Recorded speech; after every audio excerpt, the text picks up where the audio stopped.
Good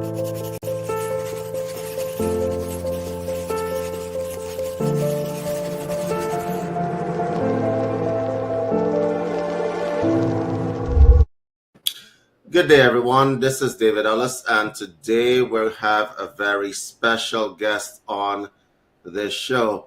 A lot of people have heard of Sarah Fox. She is a cancer coach. She is a very qualified cancer coach, and she's very good as a clinician. I'm not going to take up time trying to introduce you and all your qualifications. Sarah, introduce yourself. Hi, everyone. Thanks, David. Yeah, I am Sarah Fox-Smith. I am a certified hematology oncology nurse with the Master's in Nursing, and I love coaching people through an oncology diagnosis, and I use an integrative approach. So it's a lot of fun to be able to come here today and talk about one of my offerings that I'm going to be putting on here in Regina, Saskatchewan. So thanks, David, for having me. Okay, so one of the things that you guys don't know, Sarah likes to be in the background. She has actually assisted me with this IHN network remarkably. Sarah's actually rebuilding our website and webpage for us. Yes, so she's just not just a nurse and she's not here for her prettiness. She is a very useful lady. Sarah, thank you so much for all of you've done. Okay. Sarah's Yeah, it's actually really exciting because I came to David with the idea to connect professionals in an integrative way. And so the Integrative Health Network came about from that because we really, really wanted to help practitioners offer their services more to patients and have their information about what they do and how they do it and how they help patients be more in the forefront in an integrative way. So it's really exciting to be here. So yeah, I'm thankful. Okay, so let's get into what it is that you're offering the public. You have a very special event. Once again, we did My Body is My Power in June. I love that event. You have another very special event coming up. Tell us about it. Yeah, so one of the things that I have been finding in my practice, I've been practicing for about 25 years with my cancer patients. And one of the things that I found was that people were doing things that helped them stay in remission. And I kind of went on a quest to find out what were they doing and what did that look like and how could I help them? Because I had been giving, chemotherapy, biotherapy for lots of years and supporting people through those treatments. But I knew there was other things that we could be doing. So I came across Dr. Kelly Turner's work on remission and what were the things that people did to help keep them in remission long-term that were happening worldwide. What were the practitioners doing and what were the patients doing? And she came up with 10 factors that really help you stay in remission and foster an environment in your body that allows it to really deeply heal. So she put together Radical Remission book, and then her second book was called Radical Hope. And so I took her training, and so now I'm going to be offering this workshop as an in-person workshop here in Regina at Thrive Naturopathic Clinic. And in that, we're going to be going over the 10 lifestyle factors that really actually make a difference. And Kelly Turner was really interesting because she did her PhD in remission, and she wanted to really understand the things that were common amongst people. And she put that together. And so in the workshop, we get to unpack those 10 common things, those common factors, and we'll learn that in a community environment. So I'm really excited to offer that with Thrive here in Regina. Okay, so when people hear about radical remission, a number of things come to mind. Soft approach is not exactly what comes to mind when they hear radical remission. So you want to correct that? Yeah. So let's actually just back up a little bit. But radical remission, it means that there's statistically an unlikely remission in which the person either they healed without conventional treatment, or they first tried conventional treatment and then they moved to complementary treatment and that brought them into remission, or they used a combination of conventional and complementary treatments to bring them into remission. So it could be a combination of those, but there was factors that influenced people moving into radical remission. And when we look at the word radical, it actually means root, is in the original text. And so what we're actually saying is, what's the root that needs to happen? What are roots that need to be formed or need to cut off in order to bring your body into remission? So we dive really deep into that in this workshop. Okay, so I guess the next question I have is, what can people expect at this workshop? Yeah, that's great. So what people can expect is meeting in a very small environment. Thrive has a really great setting in the back of their clinic where they do the IVs, and there's super comfy chairs, and we're going to be learning week by week the 10 lifestyle factors. So the 10 lifestyle factors are having a strong reason for living, empowerment, diet, supplements, emotions and how they play a role in our body's healing, our intuition, our support, connections, and exercise and movement. And each week we dive deep into each of those factors, and we have workshops, like a workbook that we work through. And I support you in that group, understanding what are some things that may be hindering your healing journey, or things that you're already doing that are really worthy of being celebrated. Well, Sarah, it's very rare that I hear someone from conventional medicine talking about everything you just spoke about. So you're promoting a more integrative approach, which is what this network is really all about. You want to talk about what an integrative approach to healthcare is? Yeah, I love talking about that. That's one of my favorite things to talk about. And when I looked through the years, the conventional model, there's a lot of things that it does really well. Like when you have an acute illness, or you need immediate surgery or some sort of accident, they're so good at pulling together all the information and being able to give you a really great treatment plan and really save your life. And what I found was that once we get people, especially cancer patients, once we get them into remission, the conventional system had a hard time keeping them there. And what I wanted to know was, if we can get them into remission and we can do all of this really great treatment, what is preventing them from staying in remission? And what I understood as I was doing my research was that there was things that led up to a cancer diagnosis that we weren't addressing in a conventional model. And so by looking at some of the things like movement and how that helps heal our bodies, or connecting to the earth, or what we eat, those things also need to be part of the treatment plan. And we need to be able to be open to connecting our patients with the practitioners that are doing more of the complementary approach. And the complementary, I think of it as like, what can I do to complement my health and healing? And what can I do to complement my conventional system of healing, if that's what I choose as well? And so what I found was that there was a lot of miscommunication and a lot of information that wasn't being passed on to clients about what sort of things they could be doing that weren't contraindicated in a conventional model. You can usually move your body no matter what medication you're on. And so I really wanted to showcase that and use this talking method, like what is the conventional doing, what's the complementary doing. Both are very, very supported in evidence. And I wanted to bridge those gaps together using that integrated model of healing people, full spirit, mind, body healing. And so that's what I think integrative care feels like for me, and what I promote with my clients. Whenever people think about cancer, the overriding emotion that presents itself is complete and utter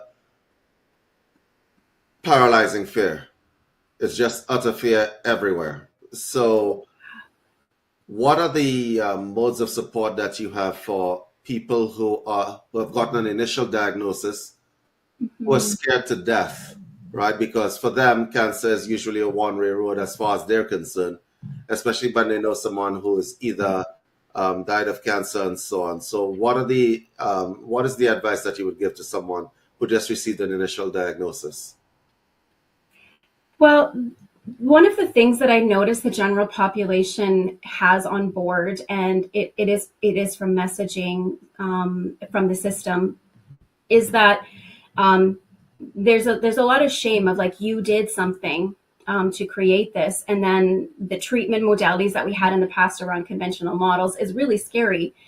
And so there's this fear on board right away as soon as you hear someone that has cancer or that you have a diagnosis that you have cancering cells.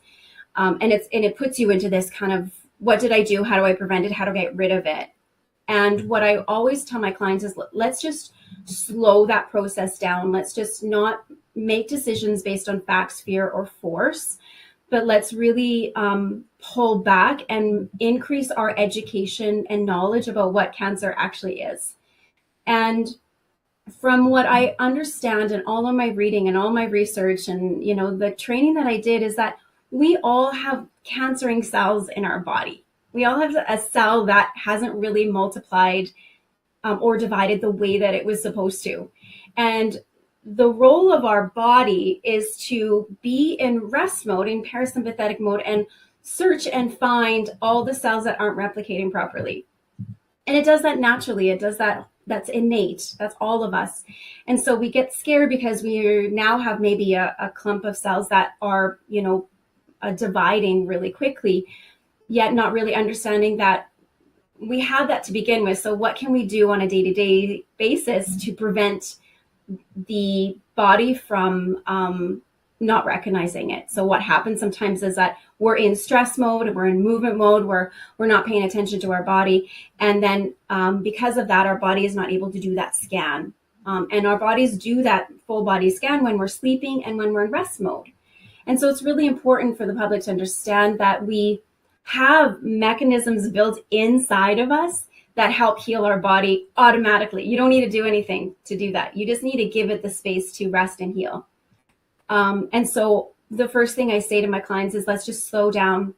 Let's get you into that rest mode, that heal mode, so that you are not making these decisions about your health based on facts, fear, or force, and that you're trusting your body's own innate wisdom and intuition to be able to make decisions for this next step.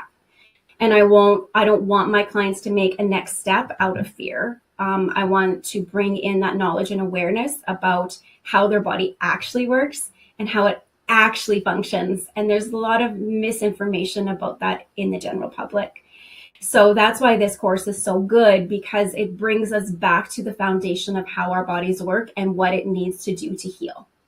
And it needs people, it needs connections, it needs movement, it needs good food. It needs us to recognize emotions and release emotions that are pent up. Like, those are the things that are so valuable and important in our healing journey, in addition to the treatment that we choose.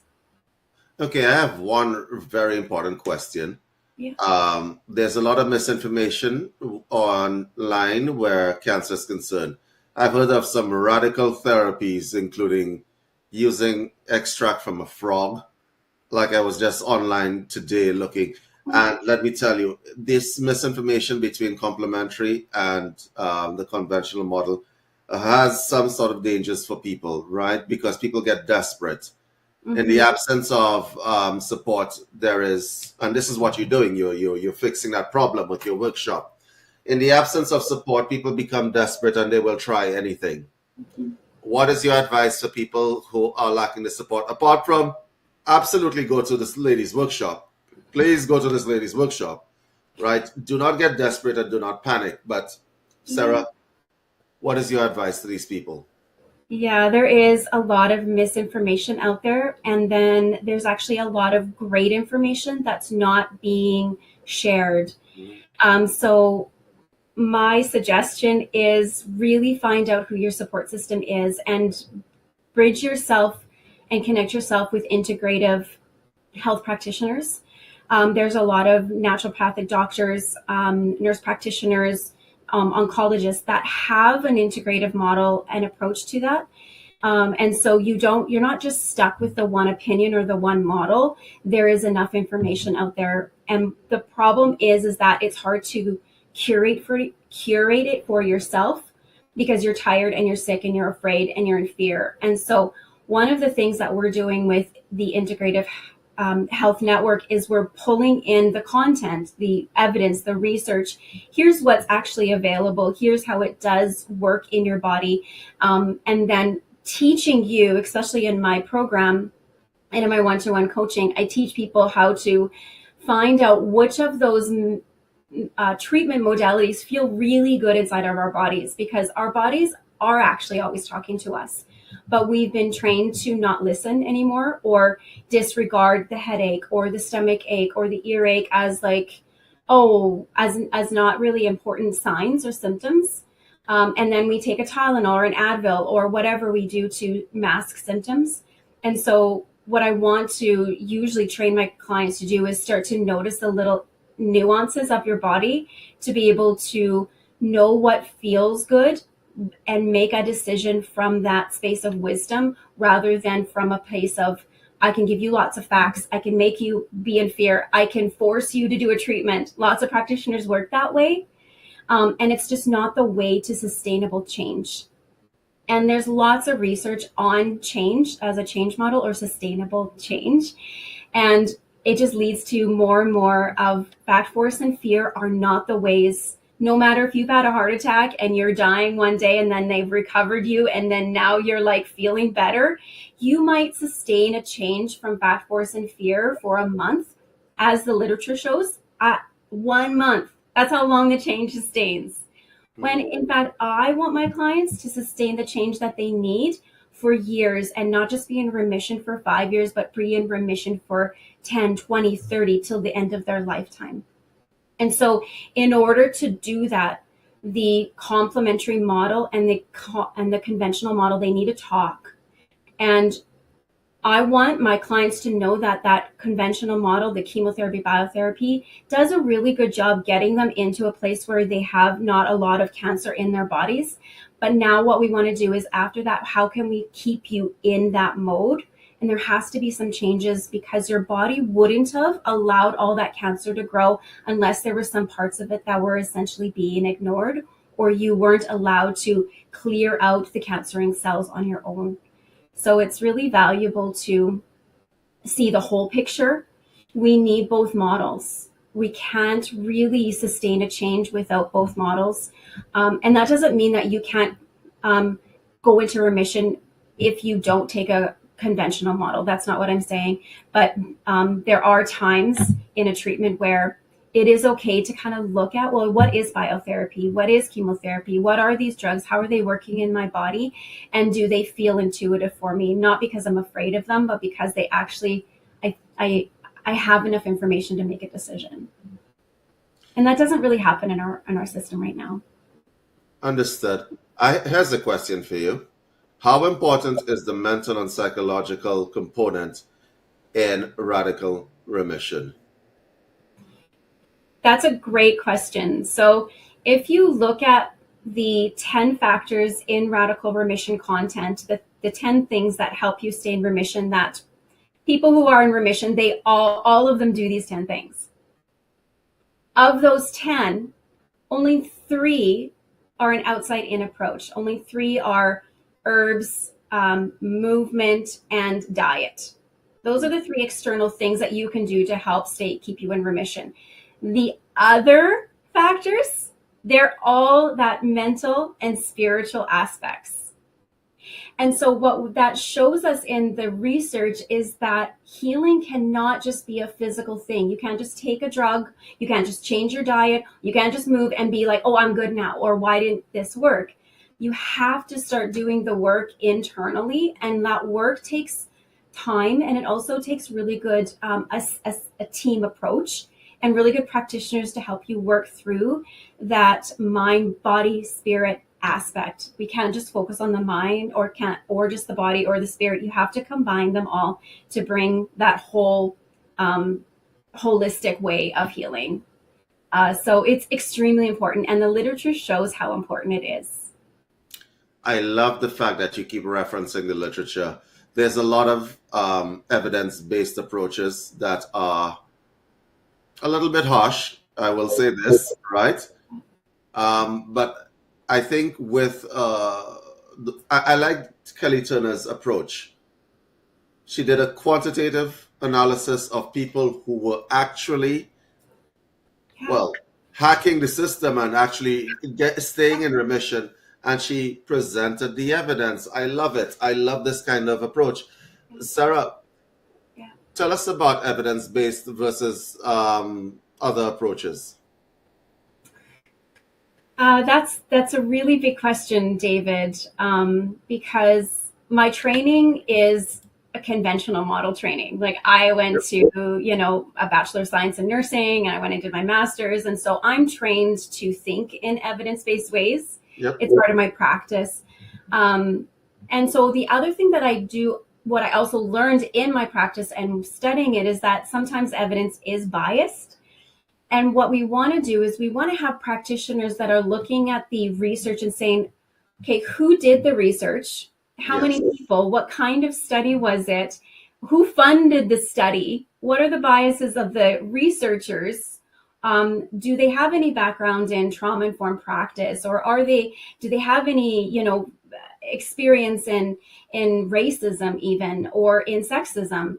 Because a lot of our research is done by male researchers who study male participants, and now we're learning about the female body from that research. That's a very valid point you've just made. So what I'm trained to do, and a lot of the integrative practitioners are trained to do, is just really take all that into consideration to be able to see, okay, what do I need to take from that content, the knowledge translation, and deliver that to my clients in a way that is taking into account all of the biases that are intentional and maybe unintentional. Yes. And what we love about systematic reviews, and a systematic review is when we see a lot of research about the same topic and they put it all together to kind of give you this overview.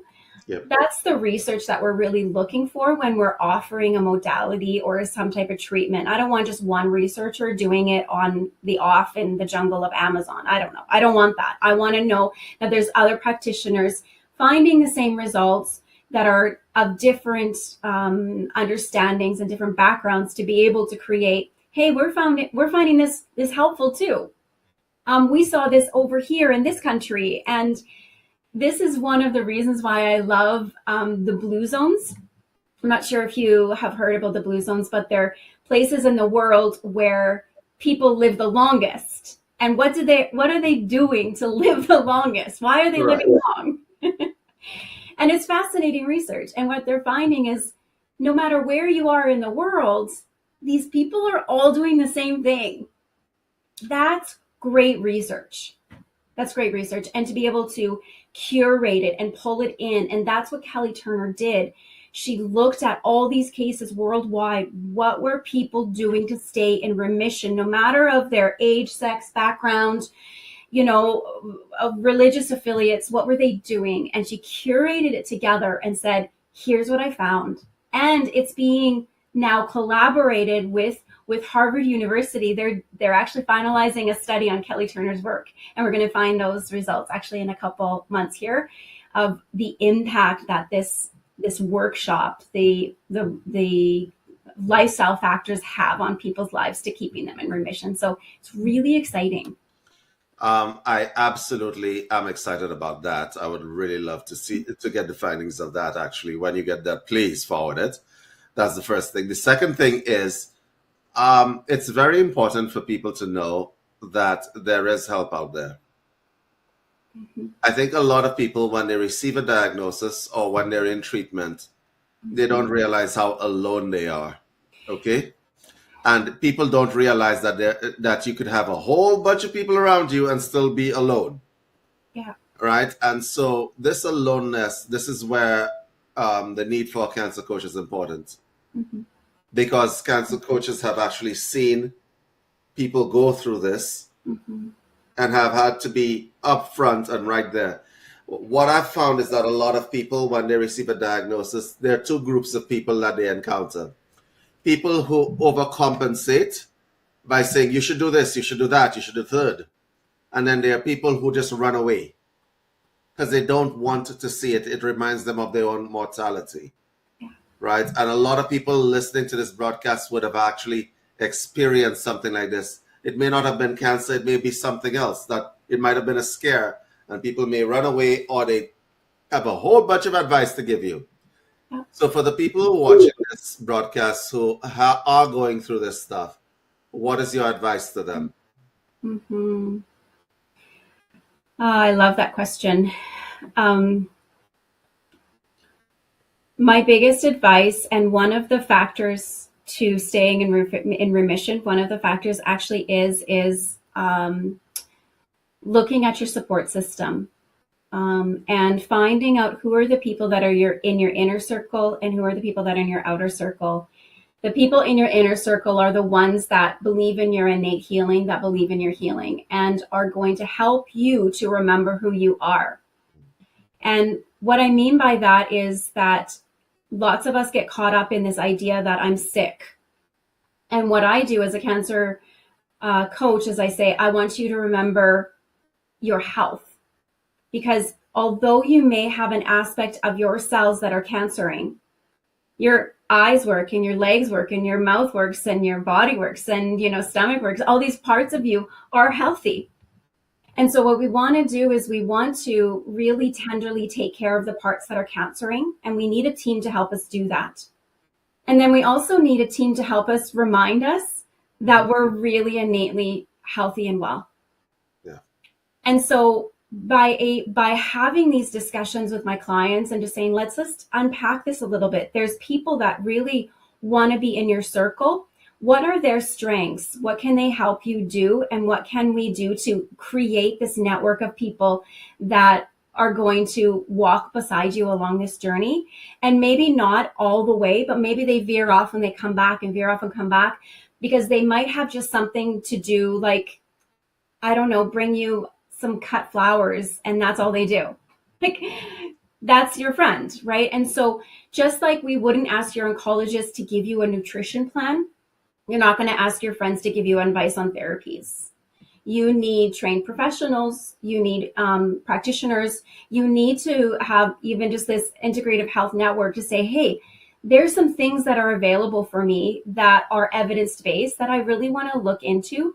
And having practitioners around you, like a coach, helps you to sift through that and put you on a really great path that is that you're held in, and a container that you're held in, so you don't get overwhelmed with all the information and all the content and all the well wishes and whatnot, because it's disconcerting sometimes of maybe I'm doing something wrong, maybe I'm not doing enough. And what you want practitioners that are really holding good space for you and being able to say, you are as much of the medicine as I am in this room. Your cat is medicine. Your bed is medicine. You're doing enough is medicine. You're resting is medicine. And so we have this big idea of, am I enough? Am I doing enough?